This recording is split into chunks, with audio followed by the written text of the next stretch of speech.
All right, let's unpack the pure, unadulterated drama of the 2022 World Cup Final between Argentina and France. If you followed this tournament, you already know the stakes were sky high, but the way this specific match unfolded, it completely defied logic.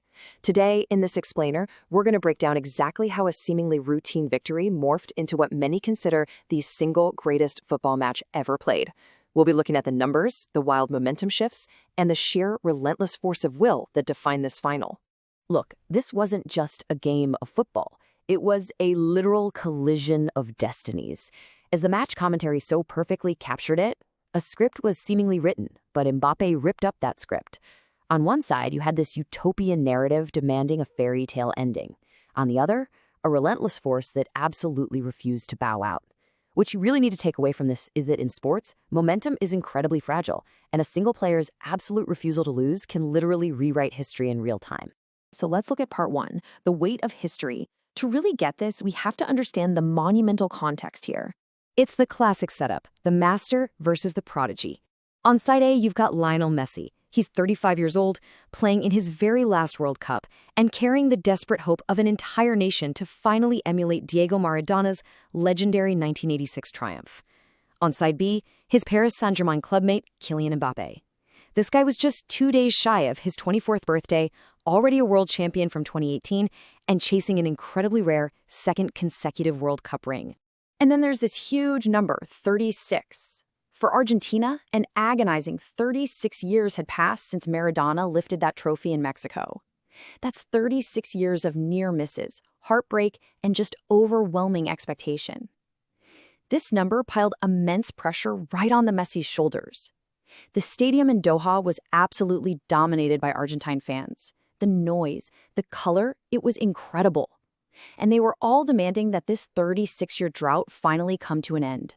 Moving right into part two, the Argentine masterclass. Because at the start of this game, it was complete dominance. Check this out. 0 legitimate touches in Argentina's penalty area for France during the entire first half. 0.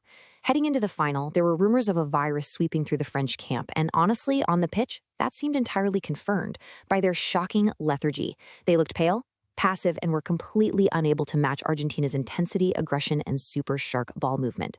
France simply hadn't come to the party. So by halftime, Argentina had established this methodical, inevitable feeling 2-goal lead. In the 23rd minute, Angel Di Maria was brought down, and Messi converted the penalty with the coolest head imaginable. Then, in the 36th minute, just pure magic. Di Maria finished off a sumptuous, fluid team move, an exquisite 2-touch passing sequence that absolutely cut France wide open. Argentina was cruising.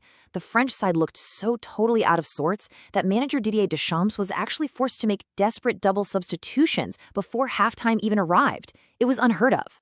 But then we hit part three. Mbappé rips up the script.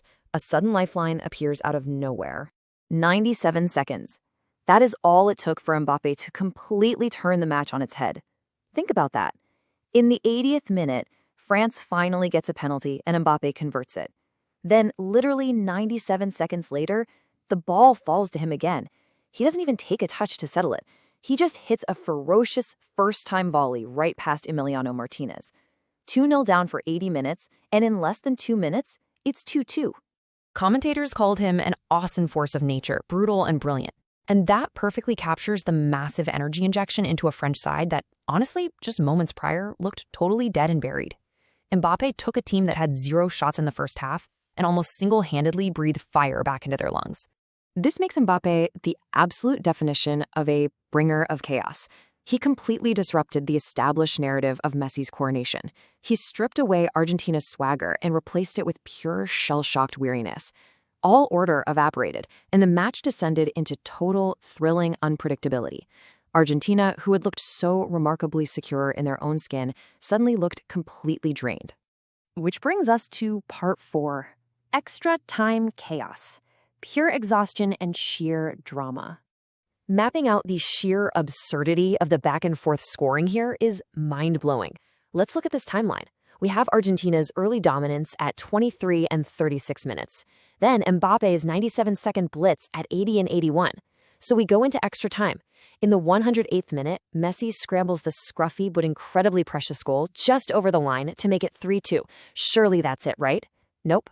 In the 118th minute, a handball in the box gives France another penalty. Mbappé steps up again, 3-3. The psychological toll of going from leading to tied to leading to tied again in a World Cup final, it's just unfathomable. And with that 118th minute penalty, Mbappé sealed an ultra-rare final hat trick. He actually became the first player to achieve this in a World Cup final since England's Geoff Hurst way back in 1966. It proved he had the sheer will to drag his team, kicking and screaming, to a shootout. He was just absolutely relentless, completely refusing to let Argentina walk away with the trophy in normal or extra time. And finally, Part 5, Touching Paradise, the ultimate test. As we can see on this table, the shootout was methodical and brutal. The superstars, Mbappé and Messi, confidently buried their opening kicks, setting the tone. But then, the pressure really took its toll on France. Kingsley Coman's shot was brilliantly saved by Martinez, and Aurélien Tchouaméni dragged his attempt wide. Once those misses happened, France's margin for error vanished to absolutely zero. Meanwhile, Argentina's takers, Dybala and Paredes, were cool and collected, setting the perfect stage for Gonzalo Montiel. With Montiel's final converted kick, Argentina were world champions. And the commentary in that very moment was sheer poetry. The little boy from Rosario has just pitched up in heaven. He climbs into a galaxy of his own. It perfectly captured the magnitude of the moment. We saw Messi falling to his knees in the center circle, conquering his final peak and achieving true football immortality after a lifetime of anticipation. And that leaves us with this final, provocative thought. We watched Kylian Mbappé score a hat-trick in a World Cup final, dragging a lifeless team back from the brink of defeat twice.